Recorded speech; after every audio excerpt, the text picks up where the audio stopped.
Hello, this is Farisha. She is an expatriate from Kuwait who has no basics in taxation. She is now seeking advice from tax experts to determine her residential status throughout her stay in Malaysia from 2010 to 2016. Hi Roshan, I'm Farisha. Can you please tell me in general, how do we qualify as a tax resident in Malaysia? Hi Farisha, thank you for coming to my office. The determination of an individual's residential status is not based on the citizenship of a person. In fact, it uses a quantitative test based on the number of days an individual is physically present in Malaysia during that particular calendar year. You are deemed a resident if you satisfy any conditions of Section 71A, 71B, 71C, or 71D of the Income Tax Act 1967.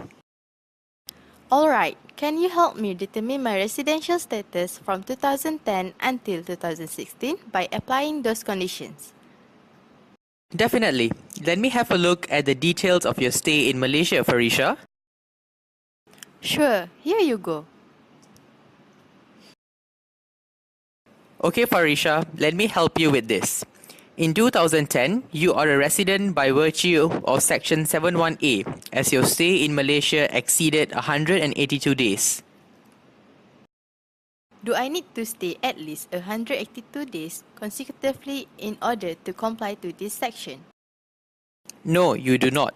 You can either be present physically in Malaysia for at least 182 consecutive days or accumulate 182 days or more throughout the calendar year.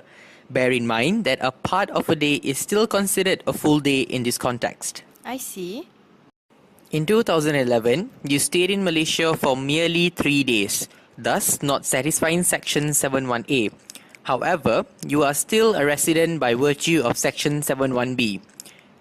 Section 71B says that an individual who stays in Malaysia for less than 182 days can still be a resident if that particular period of stay is linked by or linked to a period of 182 consecutive days. In 2011, you are linked by a period of 184 consecutive days in 2010. Oh, alright. Let me guess. Does that mean I am a not tax resident in 2012 because I did not satisfy either Section 71A or 71B?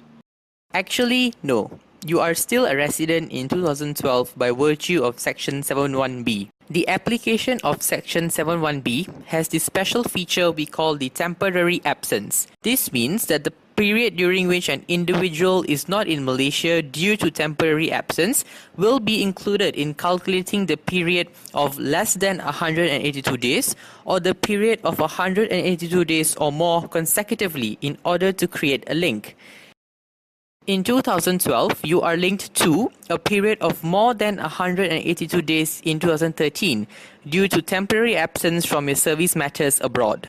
I'm sorry, what is a temporary absence again? Temporary absence is a period which can be deemed as consecutive days to create a link under Section 71B where an individual, number 1, is attending service matters related to employment in Malaysia, attending a seminar, conference or study abroad. Number 2 is absent owing to ill health involving himself or an immediate family member, that is, his spouse, parents or children. Or number 3 is attending social visits not exceeding 14 days in aggregate, both in linking and connecting period. This excludes holidays, but this criteria is still quite ambiguous.